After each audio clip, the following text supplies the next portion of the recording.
Let's talk about this a little bit more. NewsNation's medical contributor, board-certified cardiologist, Dr. Dave Montgomery. You know what? We were talking about this in the break. We can change the food. We can prescribe a drug.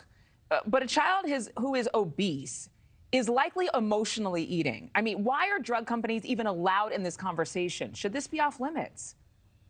Yeah, so, really great conversation this morning. It's going to be a conversation that we'll continue to have.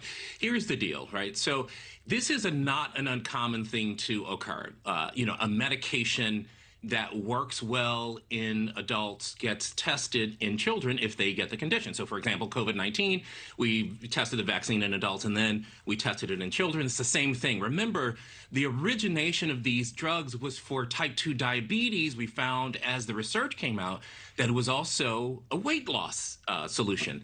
And we can't sort of, the one size doesn't fit all sort of has an expanded or broader view here in the sense that obesity cannot be looked at as you've got to, run more and eat less. This is a real condition.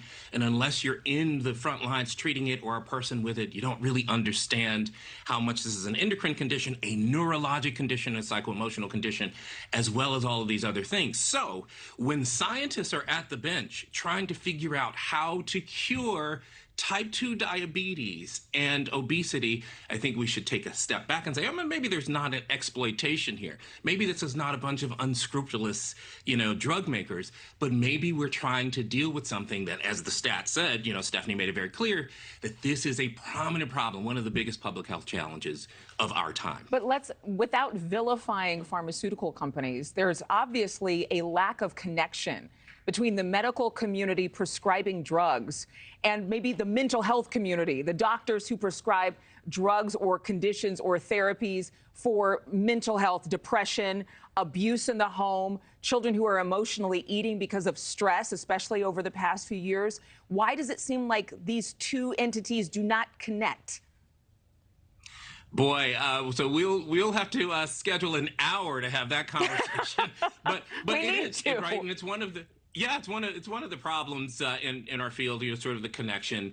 I think what has to happen is people have to say, how do I take my own health into my own hands? And so I tell, I had a parent that come in and she was complaining about how her daughter, her adolescent child, was eating the wrong things. I said, well, where did she get it? Who bought the food? There are a number of different sort of aspects and ways for us to look at this.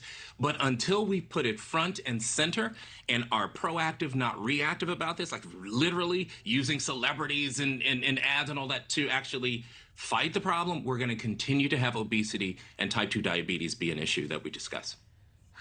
I want to say so much. I have so many more things to talk to you about. Like you said, we need an hour, but we'll save it. Maybe talk to my producer.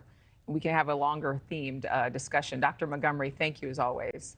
Thank you for watching. Go to newsnationnow.com to find NewsNation on your television provider. And don't forget to click the red subscribe button below to get more of NewsNation's fact-driven, unbiased coverage.